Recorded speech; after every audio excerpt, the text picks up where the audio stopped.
Stephen Klein summarizing Thousand Splendid Sun vlogs. In this book, it's definitely opened my eyes. It's taken me on an emotional roller coaster, and it's really showed how privileged I am to be in a society, and showed how nice my society is and how much I get from it. One of these things that I'm so privileged about is education, and I always thought about education as just something that gives me, as just something that I've given, and something that just is something that I do. And in this, and especially in this society in A Thousand Splendid Suns, it shows how much of a privilege I have and how much of a gift this is to actually go and learn in these places and really expand what I know about the world. And it shows in Miriam's case, she had to just stay in her little house and stay there and not go to school because that's just how it was. And it's not like she was just given school. She always wanted it. She never got it, and I've never had to experience that. And they just been taking it down. I think, and so I have to think about school now. I think about school as a privilege, and the times that I don't, I should think about how other societies don't give it and how much of a gift it is. And I think the value of education is so important. I mean, you learn and you grow, and you just become a better person because of education, and all types of education. Familiar education, your family teaches you everything. Formal education, you expand knowledge from everyone else's knowledge. And cultural education, you learn how to live in a society. And experimental education, you experience life and you experience all these emotions. And once one of those is taken away, it's just crazy.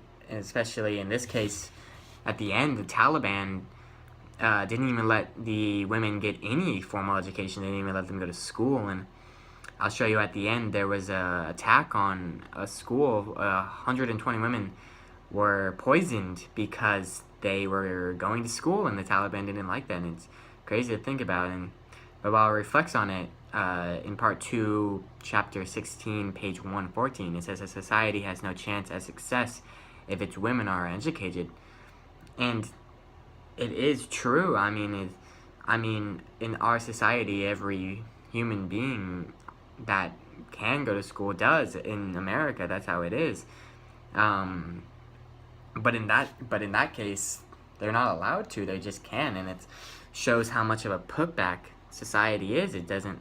If about half of your residents aren't educated, it just shows that your society is going back a step, because education is just so important to expand your life and expand your knowledge. And if you have more education than another person, it shows a superiority, and they shouldn't be like that. They should always have the chance to get as much education as you want.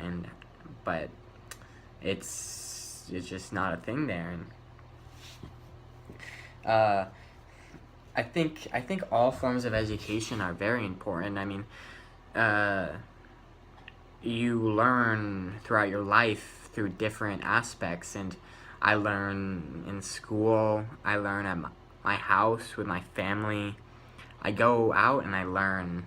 I live in a society where I learn about the society. I mean, none of them are more important than the others. They're all equally important for certain situations, and you can't really tell if something's more or less important, because you use them all differently, and you use them all. You might use one more than the other, but it comes down to it. All of them are important at some point in time, so you can't say less. And so, yeah, that's it. And I'll show the video of the Taliban attacking the women, and just think about how crazy it is, and think about how much we're privileged because we live in a society with school and rights. Thank you. More than 120 Afghan schoolgirls and 3 teachers have been poisoned in the second attack in many months, blamed on conservative radicals in the country's north.